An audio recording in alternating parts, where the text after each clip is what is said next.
Hey guys, it's Paul and Rey with the No Color Thick Skin podcast. We're so glad to be back, ready to talk about some new exciting topics. Today is episode 24. Wow.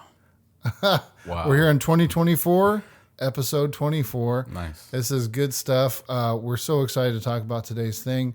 And how was your week anyway? What's been going on with you? Man, not a whole lot, to be honest with you. If we had to compare it to our other weeks of the year, not a lot's been going on. You know, still busy with work, but just able to catch up with a lot of paperwork and things. Just not the hustle and bustle all day and just moving around.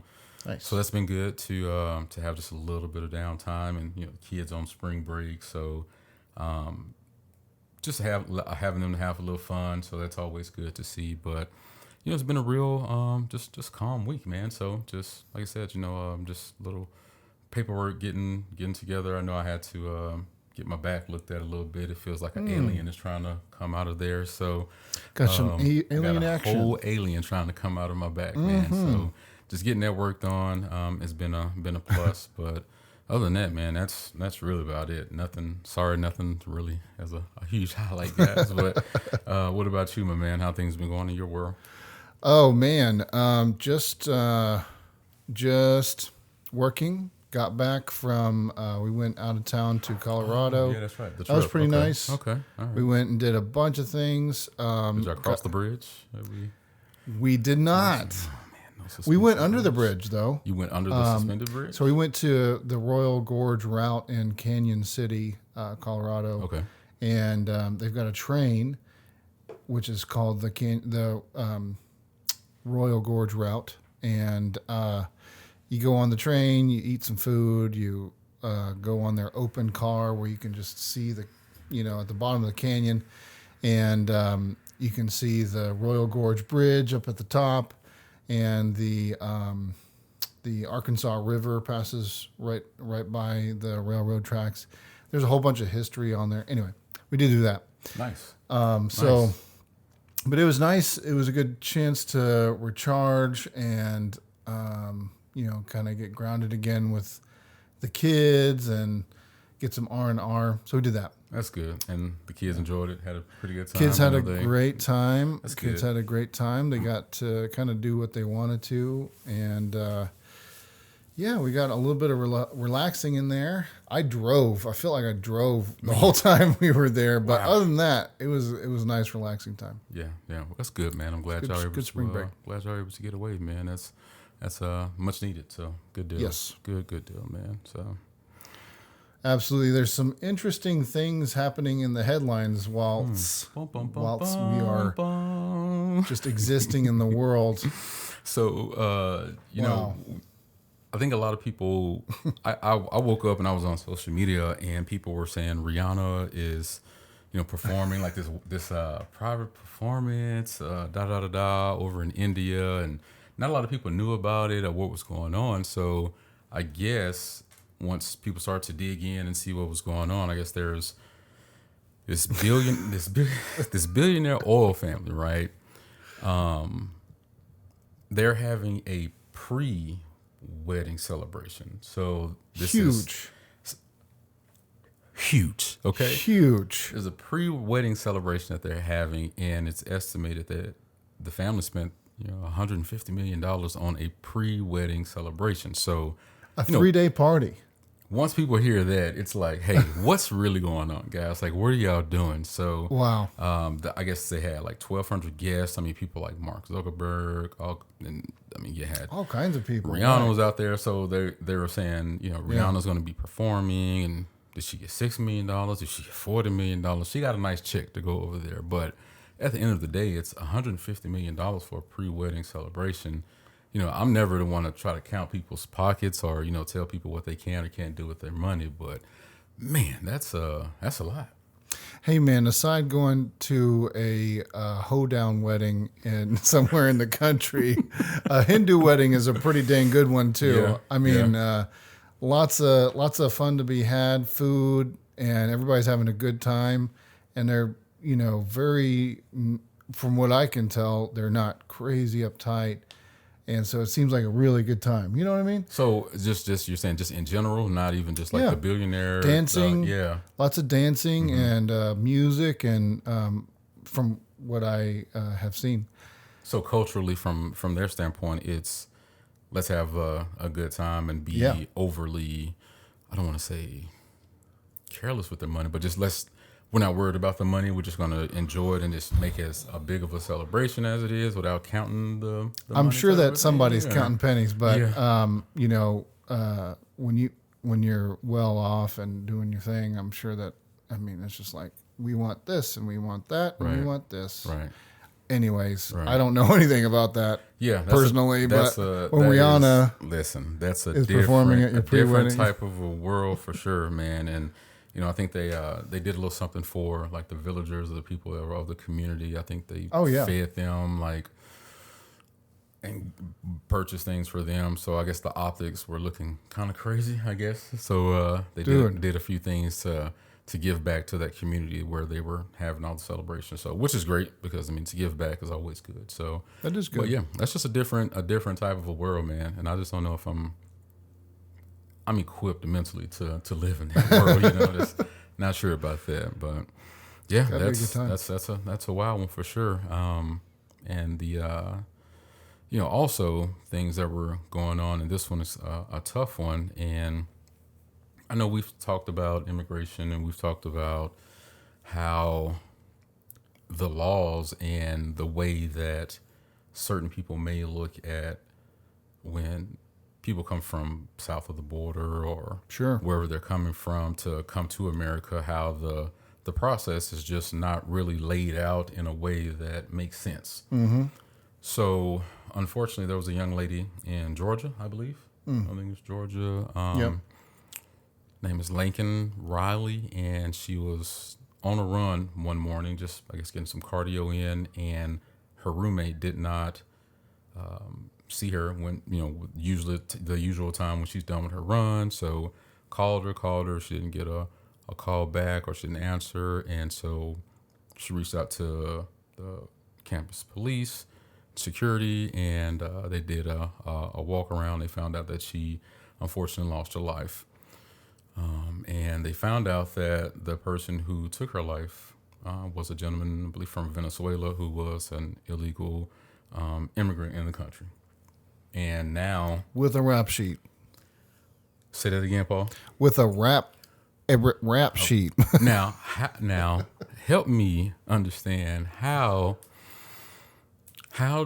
does one come into the country? I love this country. How does one come into the country and develop a rap sheet? Like, I just don't. You know, this person is illegal, and then they have a rap sheet. So when they got here, it came in through Texas. Got arrested here. Got arrested in New York illegally. It came into America illegally. Was arrested in Texas. Went to New York, got arrested in New York, left New York, and somehow made it to Georgia. And each state knew that this person was illegally here. I laugh because it's crazy. Yeah, the thing is, we have a system in place to, this isn't my opinion. I mean, we, as Texans, we should hopefully all know that we have a system in place to, you know, deal with, you know, or process people coming in from our border. Right. And we do have a process for that. And what's been happening is that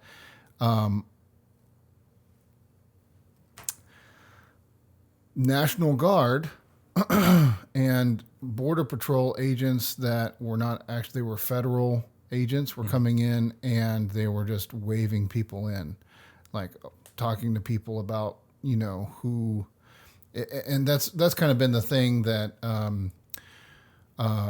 Greg Abbott has been trying to spearhead, supposedly, is that, you know, the federal government has been overstepping their bounds on just letting people in, and they're coming into Texas, and they're getting like bust in and dropped off at different places. Why and how and all that stuff, I don't really know.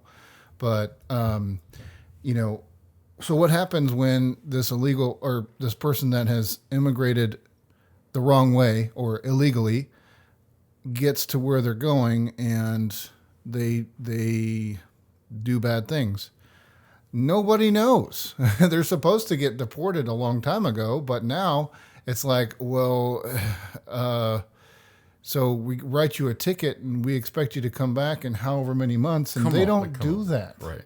That's crazy. And I hate to say this, but if you're going over the border illegally, you're probably not using a real name, right? You're probably using the name of somebody else so that you can get across the border and you don't have anything attached to your name, right?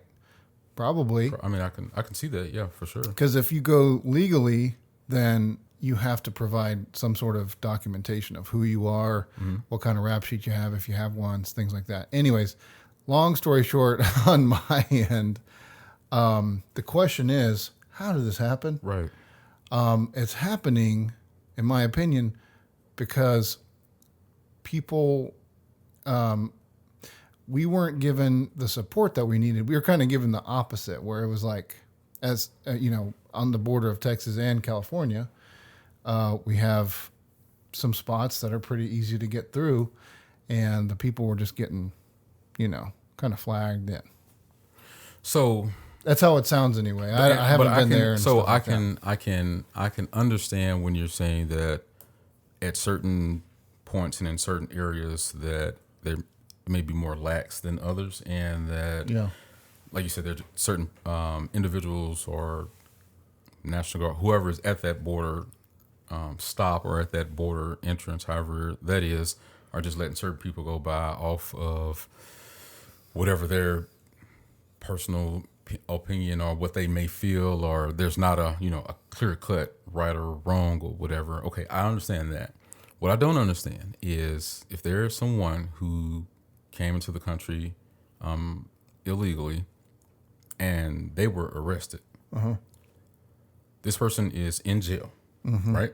And if this person is in jail, how do they get to leave jail knowing that, one, they committed a crime, whatever it was? If you got arrested for jaywalking, I'm sorry, I know it's stupid, but from jaywalking to public intoxication to harm of a child to, the ultimate taking someone's life, if that person gets arrested, how is it that that person can leave that jail knowing that they committed a crime and we know this person is in this country illegally? That's what I don't understand. Well, so that happened, and then he goes to New York, and it happens again. Right. There's another crime that's committed in New York. I think it was something about endangering a child or something. I'm not sure what it was, but so that's 2 arrests. Yeah. Both agencies know that both states know that he's here illegally. How does he leave from New York's jail? Well, he gets off. They say, failure to appear in court will be a $300 fine, and he goes, peace, and he goes wherever the heck he's gonna go. That's crazy sauce, man. Like it really makes your head hurt, because this young lady lost her life. This family is grieving. This family's whole world is upside down. The whole city where she's from, just upside down, and are just dealing with this grief that they should not have had to deal with. And it just hurts your heart that these are things that are just happening. And the politicians, they are going to do what they do. They're going to pull from here, say this is what we got to do. And I think that's sad, but I don't know, my man. Like, I hope that we can get to a place to where I don't care what side you're on, or if you're trying to come in from Canada, or if you're trying to get here from Asia or India or from Mexico or south of the border, that there can be clear-cut just policies and procedures on, hey, this is what you have to do to be here. This is the 6-month, year, whatever it is, layout that we have for you. Let's go. Do this. Once you step out of line, guess what? We're going to send you back over there, and maybe you can get back in line to come back. But if you don't follow this to come here, then you can't be here. So I just wish it was a little easier, just clear cut, For this is a much longer conversation, obviously, but I would just say for decades, many decades, including Obama and Bill Clinton and all the Democratic side and Republican side, everybody has always, up until maybe even just now in Joe Biden's presidency, have they been really kind of lax with, deporting people because it's become like, a politically correct thing, if that makes any sense.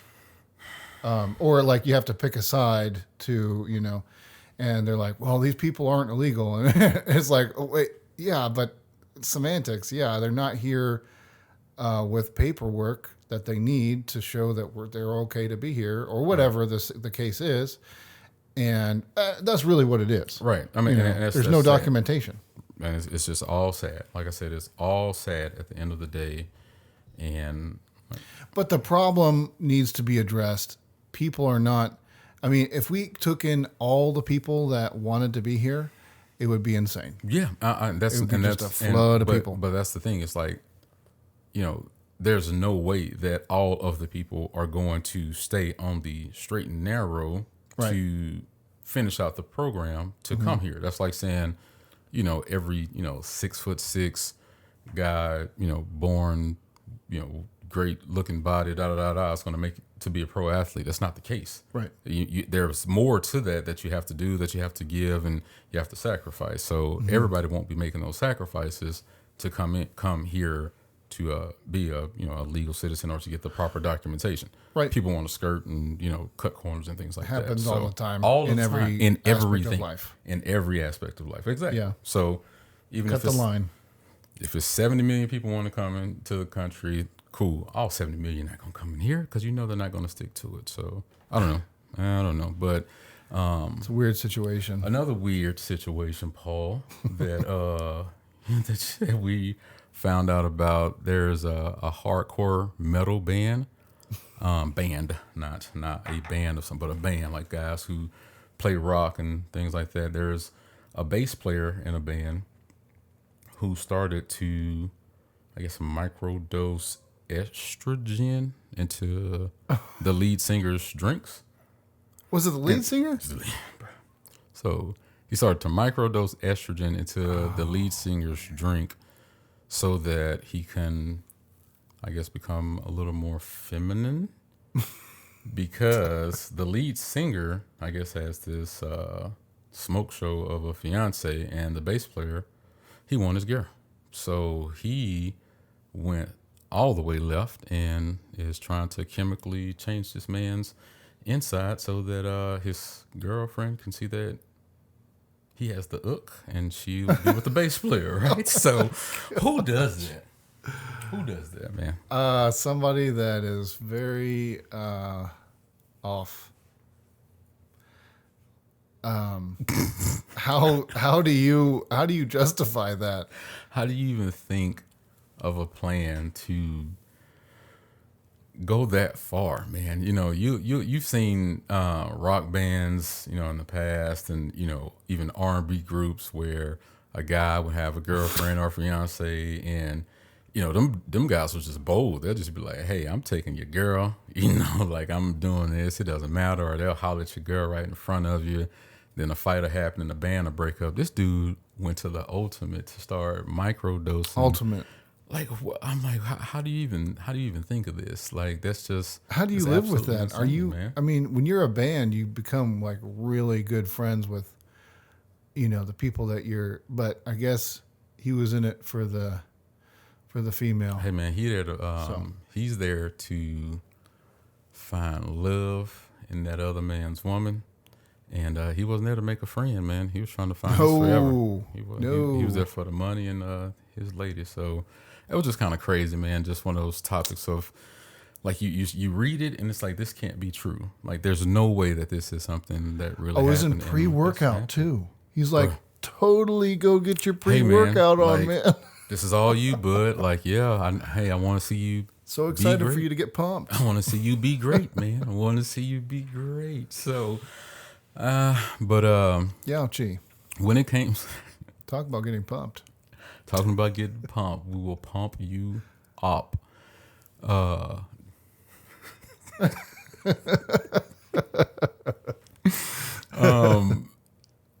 so our former president, Oh, man. President Donald Trump, he did something that was, I just couldn't believe that he had the gall to do. And it just, it shows how this man just has Greatness. the great the his hands are on culture so much, and it's like he gets it.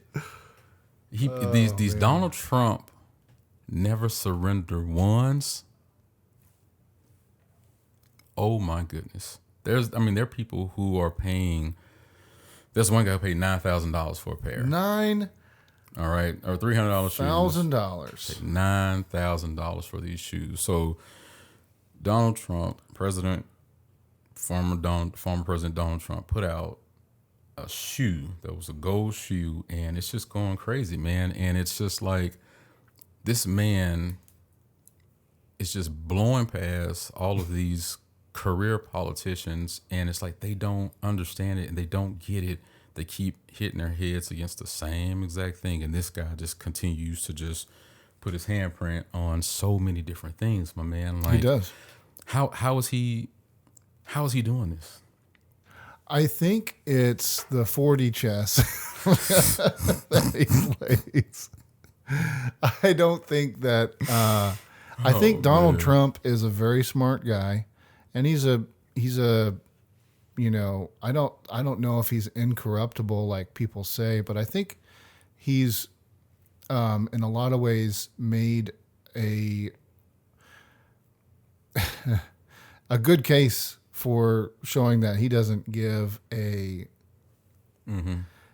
about what people think, because he knows, or he feels like he knows he's on the right track, and it's hard to argue with where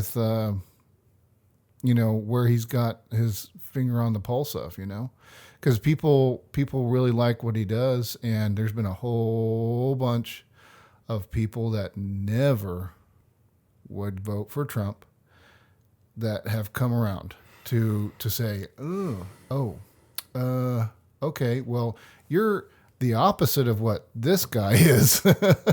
So maybe I'll check into what you're saying. Man, if you look a lot more of those. You look at those numbers of people who didn't vote for him and the people who are on the I'll probably will this next time if he wins. It is a sight to see, man. And I'm not saying that the man is an angel or that he's this great figure that children should look up to. Like, that's not what I'm saying at all. I do know that. Well, I can see that there's a lot of division when he speaks, and he rallies up a lot of people who may have some hatred in their hearts, and maybe so. That could be the case. And I'm not going off this moral stance. I'm just saying that the way that he moves, the way that he'll go to a UFC a UFC event. Like, he's at UFC, he's at the different Comic Cons. He'll go up to different places, and he's just showing up at random things and being a part of that. I mean, if you're a young person who this may be your first or second time being able to vote, and you think you'd never see a president, and now you're just so happen to go to one of these UFC events and you see a former president there, and you're just like, wow, this is insane. He's here with me. Like, yeah, I'm going to vote for him. And I'm not saying that that's right or wrong, but he's putting himself in different places. And I just think that whoever's all on his team and who's ever allowing him to think outside the box, man, they're winning. Man. Incredible. They are winning. And like I said, if you look at those numbers of the people who would not vote for him, who will, I'm gonna tell you something like this, and y'all can hate me or not, but if former president, or soon to be, or comes running, whatever we want to call it. All right, I'm not the political dude. Donald Trump gets on TV and says, over all these years, the blacks have been suffering enough, and I am putting a plan together to get some type of reparations for the blacks. It's going to cause mass hysteria. Mass hysteria. And I don't know if y'all ready for that, because he is the person who would probably do something like that. And if that happens, man, just shut the world down.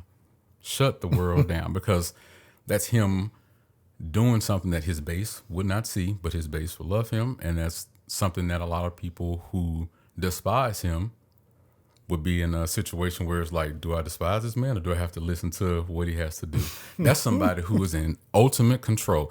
Counsel me if you want to. That's fine. I'm just saying he would be the person that would do that and cause mass hysteria. So, but these shoes are fire though. I mean, that's they're amazing. Like, all go everything. Go look them up. All go everything. Trinidad. If I can, James, I'll get an image of it. I mean, you're just wow.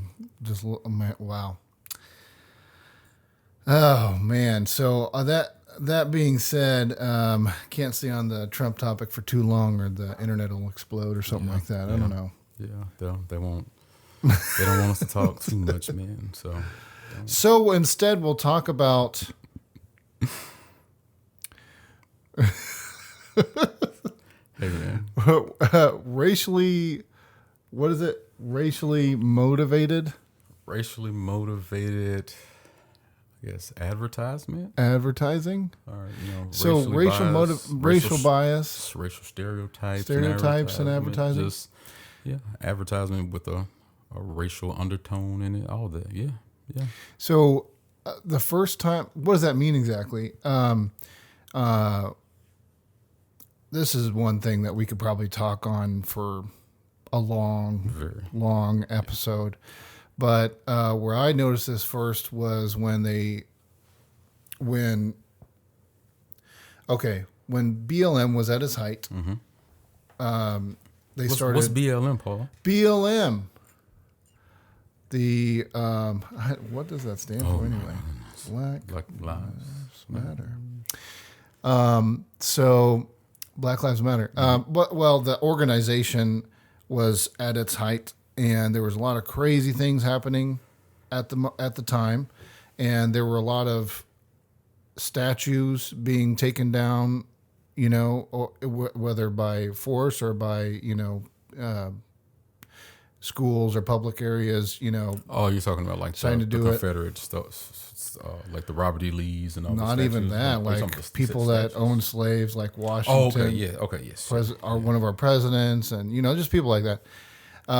Anyway, but yeah, Robert, of course, that guy. I don't even know what, but there's a case made for either. Anyway, so we could. There's so many rabbit holes, I was about guys. to say no. Advertisement and BLM that you saw the first. Yeah, so BLM was at its height, and lots of things were getting canceled, and unfortunately, what I think most people have figured out is, unfortunately, a lot of the BLM stuff was progressed because of white people kind of taking the baton for people of color.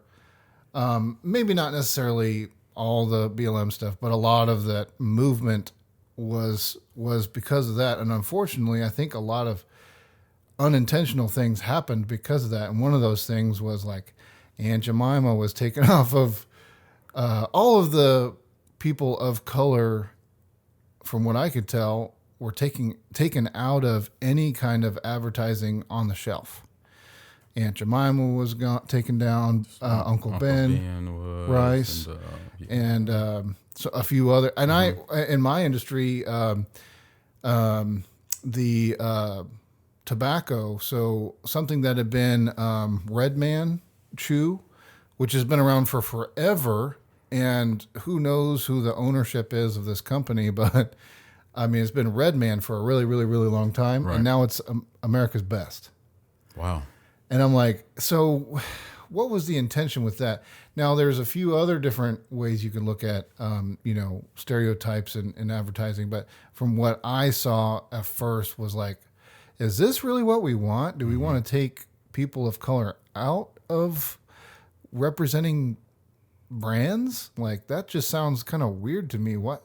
Like, I can't have Aunt Jemima putting syrup on my pancakes anymore. Right, and I don't get it. And it's tough because, like you say, these are, you go to the store and it's like you see this black person that's on this brand, and to not have them there anymore, that does mean that, hey, that this person isn't being seen. So it's always that council culture or that council crowd going too far to where, hey, if there could have been a topic of conversation of maybe we can change the aesthetics a little bit, maybe we can do this or that to make somewhat of a difference, but to just immediately, take them away. I mean, Aunt Jemima, Aunt Jemima looked like a lot of my great aunts, and that's not a bad thing or anything, but just my great aunts, some people's great grandmothers or grandmothers look like Aunt Jemima. Uncle Ben looks like a lot of my uncles. Right. And it's like, it's one of those things to where things just go too far and go too far and go too far. And those people who push those issues of going too far, next thing you know, they're getting counseled because somebody feels as if they've gone too far. And it's that full circle of, you can't just continue to always point the finger at people. But, I feel that maybe there were more things in play with the whole getting rid of, Aunt Jemima and Uncle Ben and the other, black figures that we saw on these brands.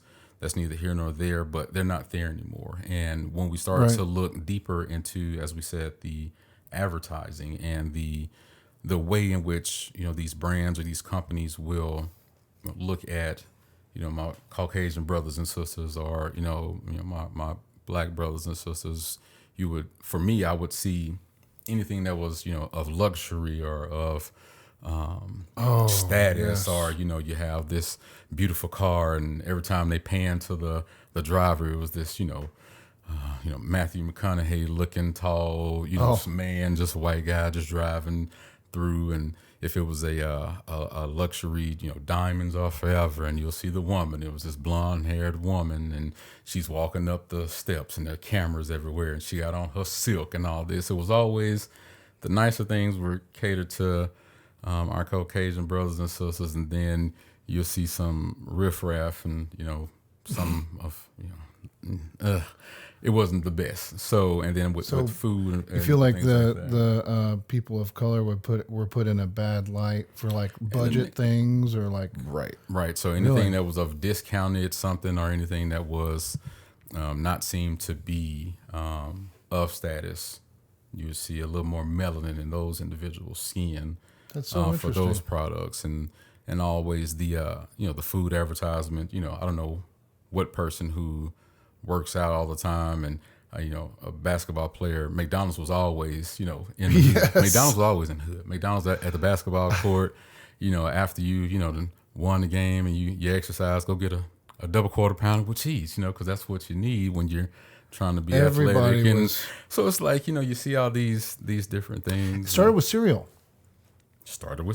Okay. Yeah. Frosted Flakes. Give me that. Talk on it. Yeah. So I don't know who the first people were to do this, but I mean, I remember seeing all different kinds of basketball players on like Frosted Flakes and Chex and stuff like that. And you got to eat your Wheaties. That was a big one. Wheaties was huge. So like Olympic, why are you eating all these carbs?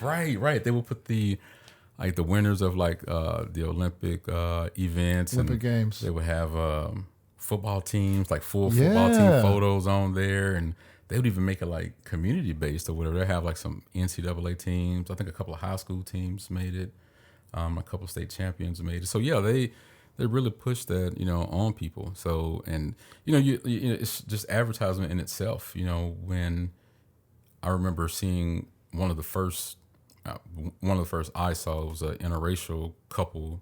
It was like a black dad and a Caucasian mom. They had a child, and I believe it could have been a Cheerios commercial, probably. I have to look into it. And the hate that the people sent to It's Kellogg's. Yeah. That sent to Kellogg's was insane. They were like, "This is blasphemy. Why would y'all put them on here?" Like da da da da da. And it's just like they were actually doing something a little more progressive, but the people just couldn't handle seeing, a family, a family, not just Like we talking 70s or no. This was maybe within the last 5 to 7 years. I'm sure. Nah. Oh yeah. And they got lots of hate. So much hate, man. So much for hate being a mixed family. For having a beautiful family together, enjoying some Cheerios, man. Got so much hate, but it's absolutely. Well, maybe people are tired of getting pandered to. I don't know. Maybe. Well, I guess it's. Are you black and white? You know what it is? People have. Man. This is what I see. So I'm, obviously I'm like Caucasian, and I'm a mutt of different races, but I happen to be this color, right? And what does that mean? So I hear, it's important to people of color to see people of color doing things so that they feel like they're represented in different things, like you're talking about with advertising and nice things. And like, I had never really thought about that, to be honest. Mm-hmm. I had never really thought about that. Yeah. But it's something that, like I said, representation matters for, when you don't see people who look like you mm-hmm. performing in a nature or being not exalted, but like in basketball, something great. That's it. I mean, it's either sports entertainment where we would see that. So that's why so many kids gravitate to those things. But when you see people like representation, it matters. And I remember when I never thought about this. I don't know if you thought about this either, but Band-Aids. Yes. So the whole thing with like when Band-Aids that happened just recently. Somebody was right. Mm-hmm. So like the Band-Aid whole situation, just all my life, I just thought, Band-Aid was Band-Aid. Like it didn't have anything as far as any undertones or anything that needed to be looked at. But I guess the Band-Aids were put out as quote unquote flesh colored. This is a flesh colored aid for you. Right. So that when you put it on, people are not supposed to see that you have a scrape or something that happened to you. Or not be too noticeable. Not too noticeable. But if my melanated self have on a Band-Aid, everybody going to be able to see the Band-Aid is there. Why? Because I didn't have a Band-Aid that fit my skin tone. And we didn't have that for quite some time. I know they first launched the clear Band-Aids before. And then I guess they got enough calls to where... the Band-Aid. I don't like those though. The clear ones you saying? No, I don't like the fabric ones. Yeah, those are good. Those are the best for sure. And those I can only find in dark, a little bit darker than my shade, but mm-hmm. It wouldn't be Well, I'm saying we have them now. Yeah. So like darker. I haven't Band-Aids. noticed. Yeah, I know. I'm honest. Yeah, so they are out now, which is amazing because, like I said, where do you get them? Everywhere. I mean, like I'm saying, I haven't seen them at any store. If you go to Wally World, you go to Target, and you just go down the aisle, and they have them there with the, flesh colored, normal everyday Band-Aids that were used. There are different Band-Aids that have the skin tone of a wide range of individuals, man, which is, I think, that's going to be hard as a company to try to, if you're turning out product, color wise, mm-hmm. How many do you make and how many, whatever. But I would imagine that you go a few times with like hundreds of thousands of, fan mail or whatever, reviews. Mm-hmm. And they're like, yeah, you don't have my color down yet. What's the deal with that? I guess, beggars can't be choosers. My whole thing is to be able to see the progression is always a plus. Oh, yeah. That's always a plus. Are there going to be people who are going to, nitpick? Yeah, for sure. But I think that's a great thing. So there's so many things that when it comes to advertising and who's going to be your base, who it is that you want to cater to, and those things are important. But at the same time as well, you just always want to make sure that I feel that you're just trying to touch the masses, make sure that there's a wide range of people who are, involved and can be seen, in that positive light if it's something of luxury, and also have the products for, everybody. So Yeah. Man. Yeah, and I would say, so the only thing that I would say in like the opposite side of what we're both saying is that a company would be forced to advertise to somebody that doesn't consume their product, and they are only doing that because it's like a race thing or a black and white thing, or I think that's I don't know that would really make it that big of a difference, but just imagine like that's more that pandering. I feel that's more pandering. Well, if you use a white or a black person or whatever in the advertisement of your car, that's benign. But when you use all black people in this car, it's like, what does it mean? I guess I'm looking at if you've been shooting, I guess let's say for 10 years, and over the 10 years you've had 100 commercials that you put out.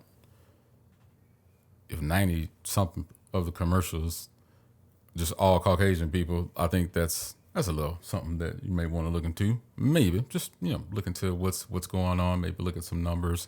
Vice versa. If you've been shooting 100 and it's 100 black people in there, it's like, okay, well, what are you doing? Like what's your base? What your numbers are saying, and vice versa. So I guess it's always trying to find not even just a happy medium, but just trying to make sure that no stone is unturned, I guess is what I'm trying to get to. So, yeah. Say it that way. So yeah, I mean, devil's advocate, definitely. I worry in some, and it's obviously this happened before where, somebody goes righteously for, making things equal and stuff like that people just get trampled on. Like, okay, I guess okay, just kind of get crumbled under like making sure that things are equal. You know what I'm saying? I think, like I said, I think it's just, I think we're on the same, I think we're on the same street. Yeah. We're real close to each other, but like I said, I just have that notion of representation matters for me. Like in my of course. world. So representation matters, but which I totally identify with. Right. So representation can only happen if there are people who, take those steps to put those who may not fit the bill, those who may not look like what we've usually put out. What? Right. And so like personally in my life, what I haven't done is see things from like a racial lens, and maybe that's just because I'm white, or maybe it's I don't know, but you're like, definitely, hey, listen, no, keep cooking, go. But I could see how having representation in certain, it's like I'm a bigger dude, and when I saw Cody, oh boy, Luke Combs, win he's doing really well in the music industry, and it was for a lot of people that were, not like slender, tall, blonde, or, dark haired, dudes to, maybe we're not that great looking, but we make good music, guys. That was kind of like, oh, wow, I have a chance. So, that gave me, so I could see, how having some but I never really thought of it from a racial lens until, BLM and things like that really kind of became a movement. So that's what I'm saying. We're so close because you're saying it's always been the slim Kenny Chesney. I'm looking good with my shirt off. I'm going to do this. But like we said, Luke Combs and Chris Stapleton and Jelly Yes. Roll. You got these guys who don't Yes. fit that mold. Right. Who maybe a kid in middle school, he'll see him and be like, hey, I can just be me. I may be a little thicker, but I'm going to be successful and go forward because I can see these great artists in front of me. So, Right. yeah, that's all it is. Like I said, I feel we are so close. We're closer than what it may seem, but yeah, that's I agree with you on that because that's what representation is those Right. bigger guys getting that shine. So Right. yeah, we're there. Identify man. with it. Right. Yeah. Right, big time. Well, man, so that was great, Paul. Like, thank you for giving me that insight you. and always, sharing and just being open to having these conversations, man. That's what we're here for, and that's what we strive to do whenever we put a episode out, guys. So, once again, we are the No Color Thick Skin podcast. We appreciate you guys always rocking with us. We are on all social media platforms. If you're watching us on YouTube, if you don't mind giving us a like or a subscribe. If you're listening to us, you can give us a like on whichever platform that you're listening to us as well. Always, we are open for any means of communication.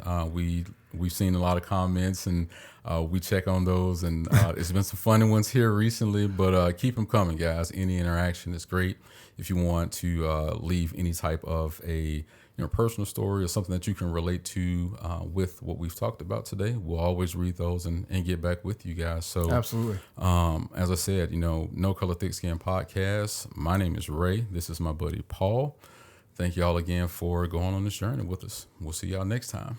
Peace. Bye, y'all.